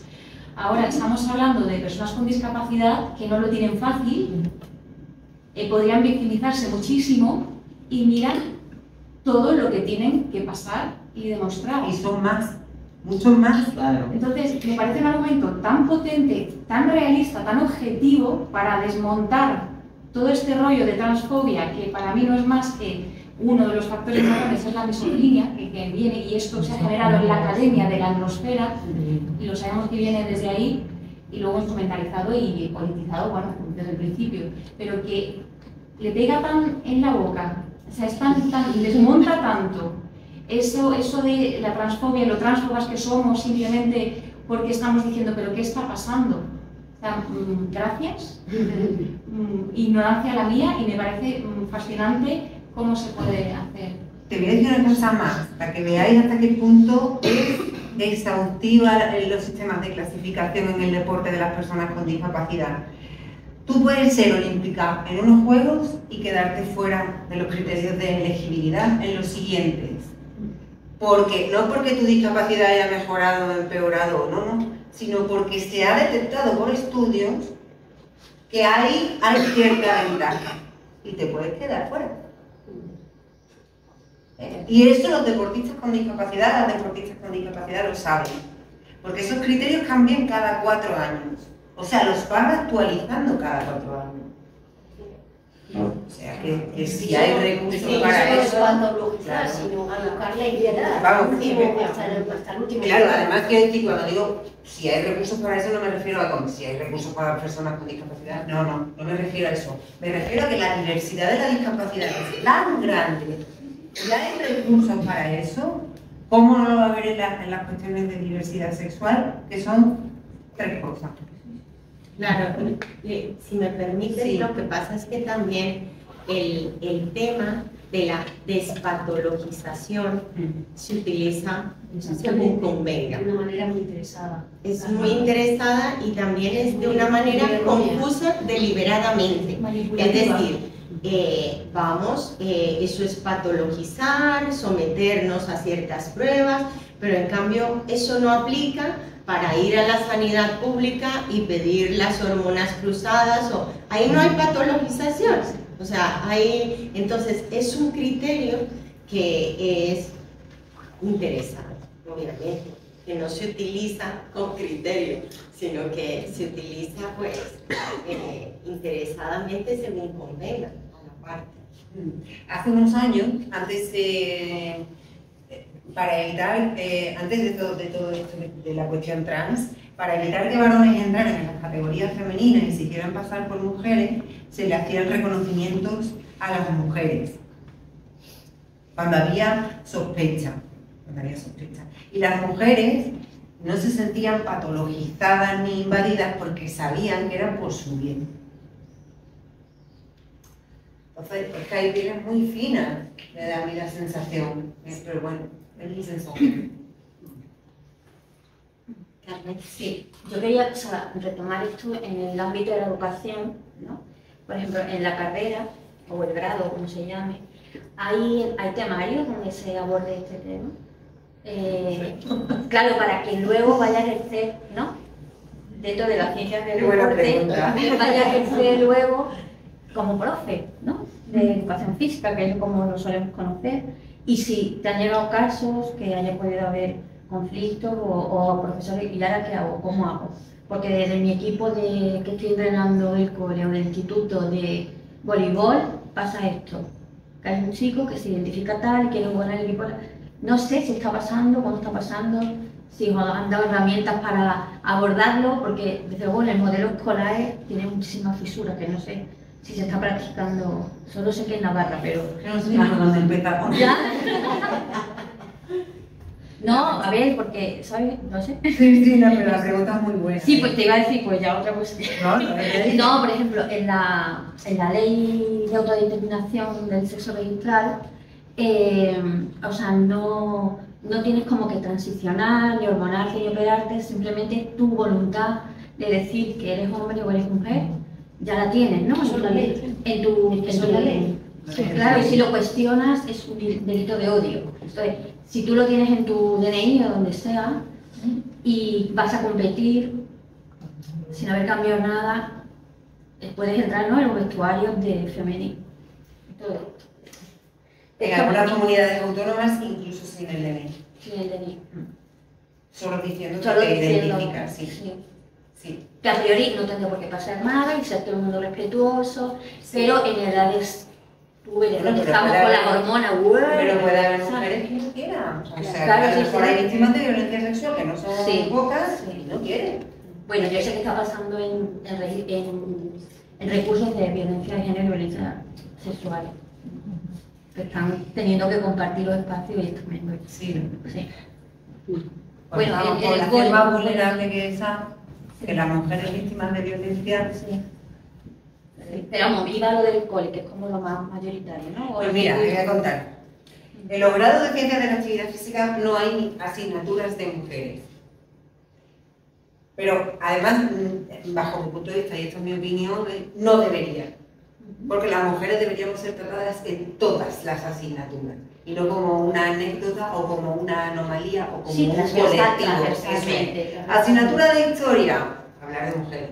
Asignatura de biomecánica, hablar de las diferencias de las mujeres. La de la fisiología, la de anatomía. No se habla de nosotras en absoluto. El modelo es el varón.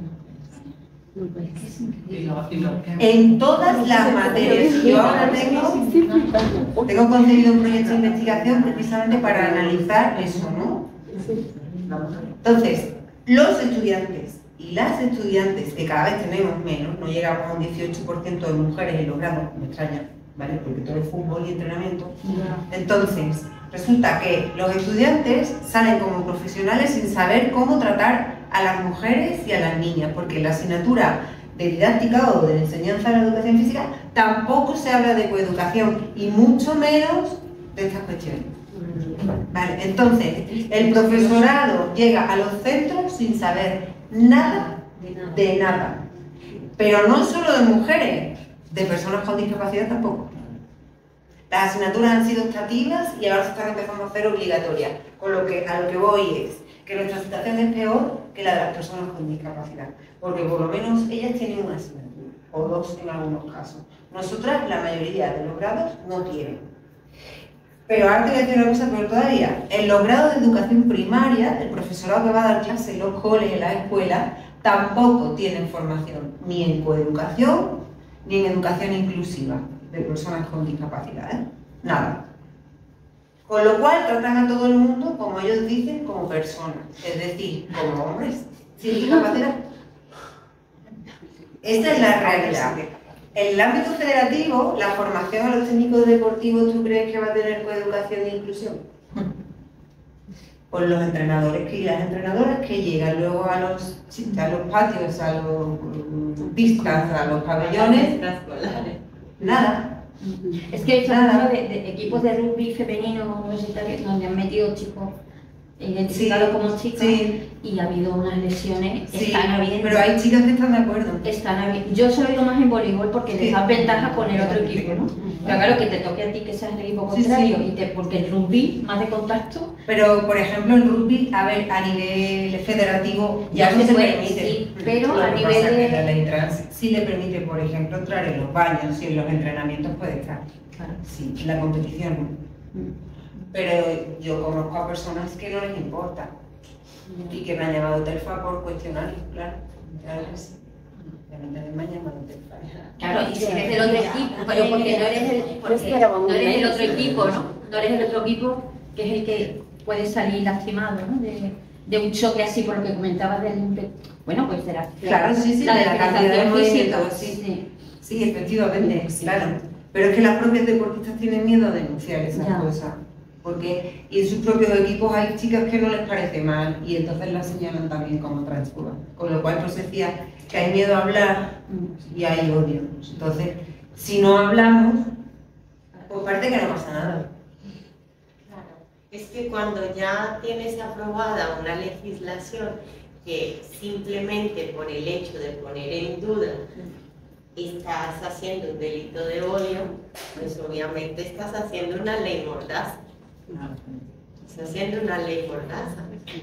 No se cuenta cuando tú le preguntas a la gente del común, ¿pero tú has leído la ley? No, no me la he leído, pero yo que cada persona haga lo que quiera.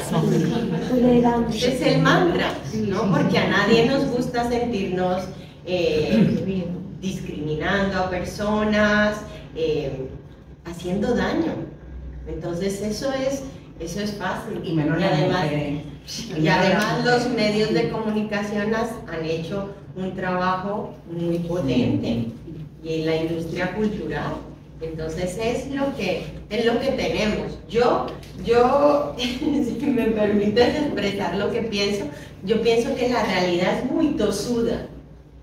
Entonces, como la realidad es muy tosuda, al final pues te baja los pies a tierra. Y entonces, a medida que van surgiendo esas disputas, esos problemas, pues nos daremos cuenta de qué es lo que está pasando. Pero me parece muy positivo también y quiero rescatar ese enfoque que tú has puesto de que evitemos el enfrentamiento, sí, la lucha así frontal, ¿no? Como que de un lado están las mujeres y de otro lado están las personas que se autoidentifican con un sexo u otro. Y entonces hay un enfrentamiento, porque es que eso lo que hace es polarizar y no ayudar a solucionar un conflicto que efectivamente existe, ¿no? Claro, hay que darle una solución, lo que no puede ser una solución impositiva, antidemocrática, sin consultar con las mujeres, sin haber investigado un poco, haberse informado, que sean equipos multidisciplinares, fisiólogos, entrenadores, deportistas, doctoras en ciencias del deporte, etc.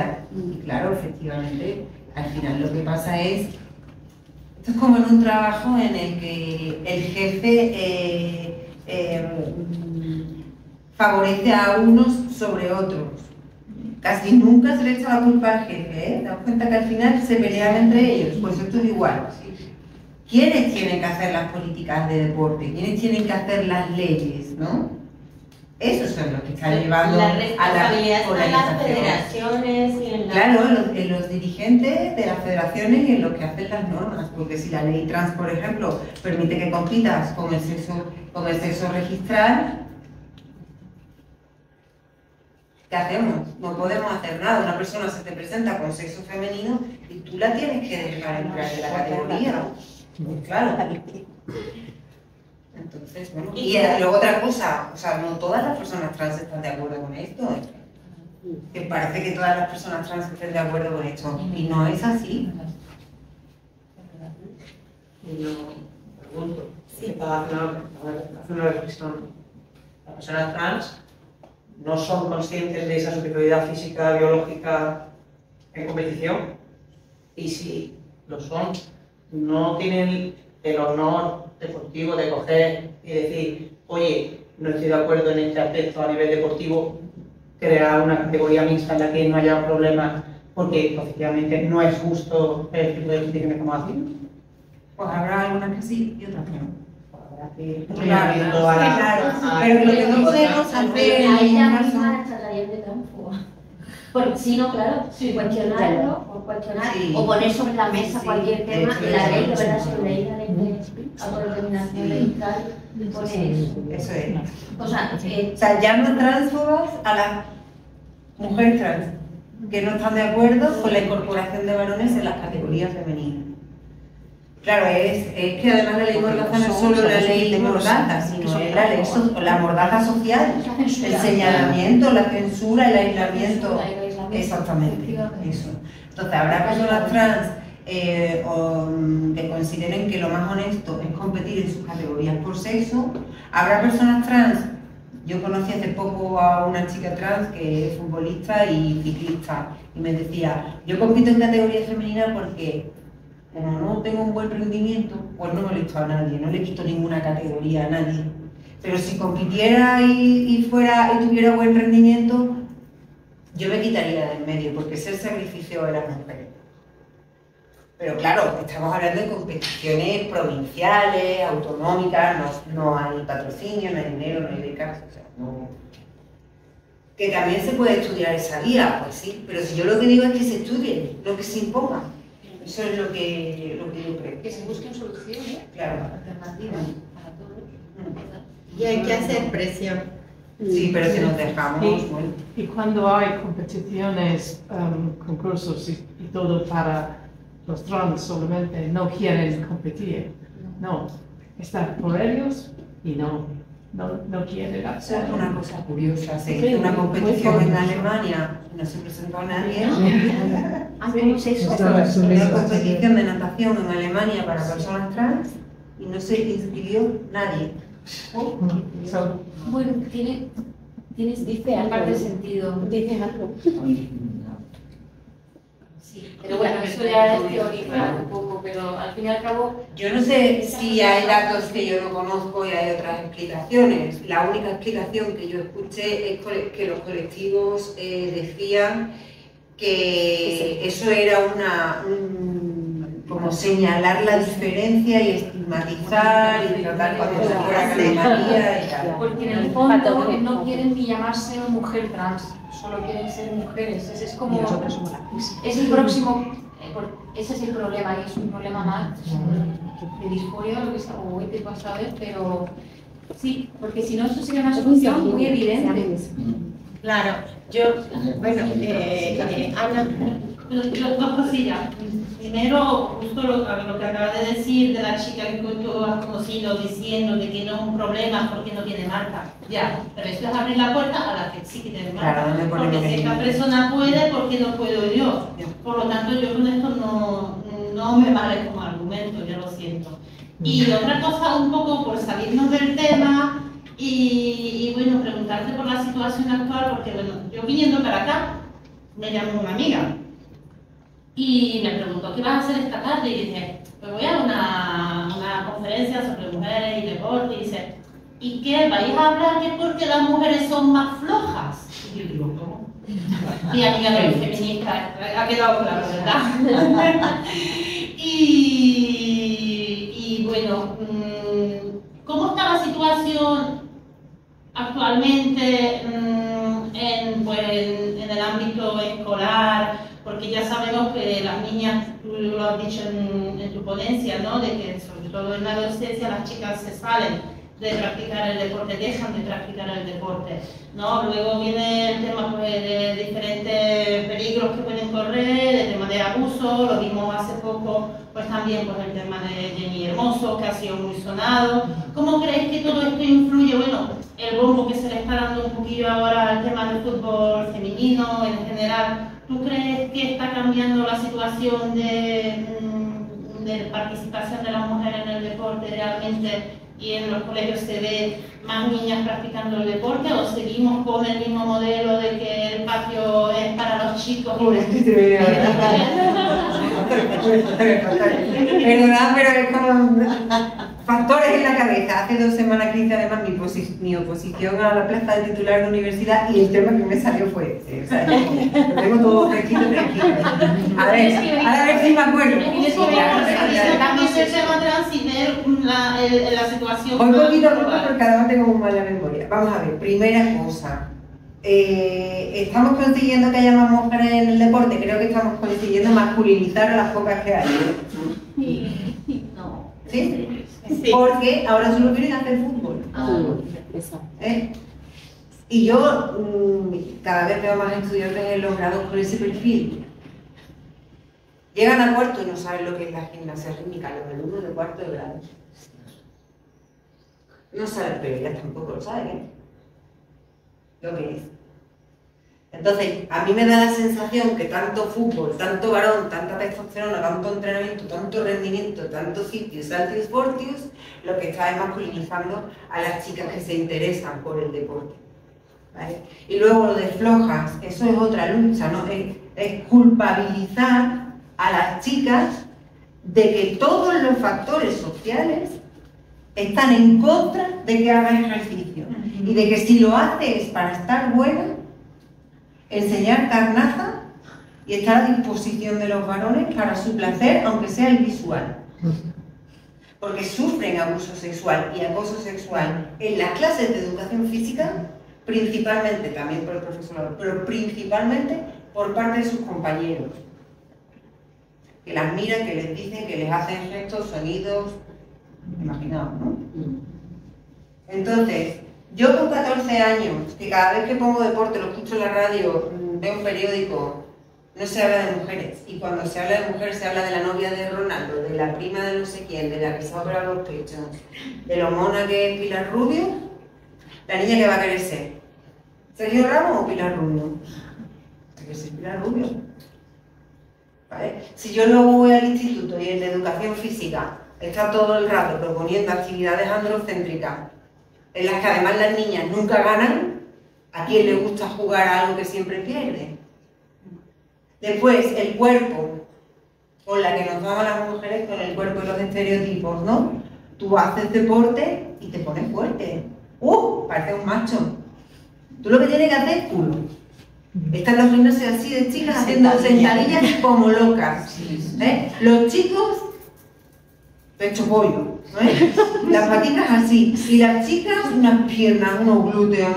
O sea, el género entra en los gimnasios, en las escuelas, bueno, están todos sitios, ya lo sabemos nosotros aquí, ¿no? Entonces, mi familia no me apoya porque soy una chica y el deporte pues no parece ser tan importante, a los chicos sí. No tengo compañeras, porque esto se repite en mi casa, la de la vecina, la de mi prima, la de la otra. Yo quiero jugar al balonmano, no tengo equipo. Imaginaos que soy de Alfacar. Porque a lo mejor en una ciudad como Madrid hay opciones. Pero vete a Alfacar, ten discapacidad. ¿Dónde se meten las niñas con discapacidad, las mujeres con discapacidad? Entonces es que está todo en contra. Es que cuando una criatura llega a un grado de ciencias del deporte o a una competición, es que el esfuerzo que hay detrás, eso es una barbaridad. Entonces que encima la llamen floja me parece de una crueldad. Es que no soy floja, es que no quiero que se me mire el culo y las tetas cuando voy corriendo. O el profe. O que me hagan comentarios, o que me llamen gorda. ¿Qué cosa? Porque por decir cosas dirán de todas las cosas posibles. Pues algunas es un suplicio. Muchas dicen, yo siempre estoy con la regla, siempre estoy con la regla, para no hacer educación física, no van, ponen excusas peregrinas, me duele la cabeza, lo que sea, me he lesionado, se lo inventan. No quieren hacer educación física. La temen, la odian, les repelen. Si en la escuela y los institutos son donde por lo general las criaturas empiezan a hacer actividad física y tienen esas experiencias, ¿cómo van a crear hábitos? Pues esa es la situación. Conchi. Yo es que yo tengo hijos en edad en el instituto y es verdad, lo de las niñas es así. O sea, es que es tremendo digo, ¿cómo es posible con lo chulo que es el deporte que no les llegue a las niñas? ¿Cómo lo hacen para que no les llega a ellas? A los niños sí les llega fácilmente, cualquier deporte les es súper fácil y tal, y ellas nada. Se mete en un equipo de atletismo y lo primero que es, y eso que ya está delgadilla, pero digo, ¿cómo es posible que sea el uniforme, esos mini pantalones? Digo, y era obligatorio. Y entonces digo, bueno, vamos a ver, yo entiendo que yo que no tenía en el instituto, pues lo último que hubiera hecho es haberme puesto, es que, o sea, es todo nada más que seguir cuerpo, es que en el deporte es que tienes que ir con el pantaloncillo minúsculo de voleibol que se te ve el casco. Pero por favor, cuando estás cambiando tu cuerpo, cuando estás totalmente, que piensas que todo el mundo te está mirando, porque es verdad, y los tíos te están, los compañeros que te dicen yo lo entiendo perfectamente, porque yo creo que en mi casa, ¿no? La diferencia, el niño, la niña, el deporte, cómo lo viven los dos en el mismo centro y cómo lo rechazan. No la tengo aquí, me da coraje porque os la enseñaría. También. Hice una composición con una ilustración de Javier Rollo, no sé si conocéis, un ilustrador, que salía un hombre volando más alto que una mujer, que movía los brazos 3 veces más rápido. Y él le decía, no te preguntes por qué llegamos más alto, porque es así. Y venía ella con unos lastres colgados en el tobillo que ponía, por ejemplo, falta de corresponsabilidad, sexismo en el trabajo, menor sueldo, tal, ¿no? Como unos lastres que evitan que vayamos a la altura de los chicos. En el caso del deporte, aparte del organismo, que ya de por sí les beneficia porque lo han creado ellos para ellos, no se nos olvide eso, es que ellos juegan. Para las chicas no es jugar. Socializan. Claro, a jugar nos gusta a todas las personas por lo general, ¿no? ¿Por qué no nos gusta a las mujeres jugar? Es que es antinatural, porque no es un juego para nosotras. Es una obligación para tener un físico concreto, sobre todo a edades tempranas, para tener amigas, y encima estamos siendo sexualizadas por nuestros compañeros porque estamos empezando a desarrollar pecho, las caderas, no sé qué, el efecto de la pornografía, o sea, que entran muchas cosas. Claro. ¿Cómo van a querer? Muchas veces ellas dicen que preferirían que las clases de educación física fueran segregadas, pues serían más cómodas. Y la mirada de los varones. Nos extraña todavía. Pero si lo veo yo en la universidad con mis estudiantes, si yo les pregunto a ellas, porque además, bueno, claro, las caras son un poema, porque dirán lo que quieran, pero yo las caras las leo ya rápidamente. Digo, ¿vosotras os acosan sexualmente aquí en la universidad? Yo no digo quién, las caras. Les paso un test, ellos nunca han acosado a nadie, ¿eh? Nunca. Ellas todas han sido acosadas cuando me lo ponen por escrito en privado. Por parte de algún profe o por parte de algún compañero. Y yo hablo de acoso en el sentido de miradas, comentarios, risitas, gestos obscenos, bromas obscenas, o, perdona, aprovechar un juego para sobar a tu compañera. ¿Eh? Sí, ya. El problema también es que no hay espacios femeninos para desarrollar como jóvenes, como adolescentes, como mayores. He pedido en mi piscina 1 hora para mujeres sola. No podemos. Ya. Y hay mujeres que no vienen por el comporte de los hombres. Efectivamente. Y creo que hay gente que cree que tenemos que cambiar por la historia del pasado, cuando había más separación, pero es muy necesario que tenemos este espacio y que digamos no para lo roto de romper de barreras. Sí. Desde luego, hasta que los hombres no estén educados, las que sufrimos las consecuencias somos nosotras. Y yo me pregunto muchas veces, pues entonces vamos a separarnos hasta que estén educados. No, porque una criatura de 14... Yo me defiendo y aún así intimida, ¿no? Voy al gimnasio. Bueno, ya, como ya me he hecho invisible, pues ya no me miran, pero cuando tenía 20 años menos era como si hubiera entrado una vaca en la sala de pesas. Era como... A ver qué hacía, de que no, todas esas miradas encima, yo las aguantaba, pero es normal que las chicas no quieran ir. Entonces, bueno, es que es lógico, o sea, que necesitamos espacios no mixtos. Yo también estoy de acuerdo. Pero di eso, que te dicen que es sexista. Claro, claro. Y es una lucha, tenemos muchísimo trabajo y las mujeres en las ciencias del deporte somos muy pocas y de las que estamos no todas somos feministas o tenemos conciencia de clase sexual. Entonces, bueno, sí. Pero bueno, vamos. Y creo que quieren que nos metamos en casa y en el deporte también en casa. El deporte espectáculo es el patio de la plaza. ¿Qué queremos? ¿Que estén aquí las mujeres? No. Que vuelvan al espacio doméstico, a los gimnasios, a las piscinas y eso muy bien, pero a la competición, en la tele que no salgan. Yo pienso tan mal que pienso eso. De hecho, mira, las mujeres, las que ya digamos, pasamos la juventud, ya nos empieza a preocupar más la salud que el físico, tendemos a utilizar los espacios más privados de las instalaciones deportivas. Por ejemplo, en un gimnasio, la sala de spinning, la sala de aeróbic, la de bachata, la de zumba, no sé qué. ¿Y los chicos dónde están? En la sala de pesas, que es el centro. Y además ahí con los espejos y mirando, ¿sabes? Más grandes. Claro, la plaza del pueblo, en un gimnasio es la sala de pesas. La de pesas libre, no las máquinas no. La de pesas libre. Y las mujeres a los espacios privados.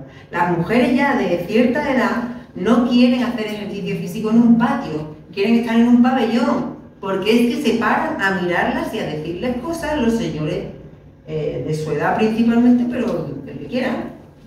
Pero también hay ahora mujeres que abren la puerta en su clase femenina para todo. Sí, porque de verdad. Bueno, muchísimas gracias por vuestra presencia, lo reitero. Muchísimas gracias. Gracias a vosotros.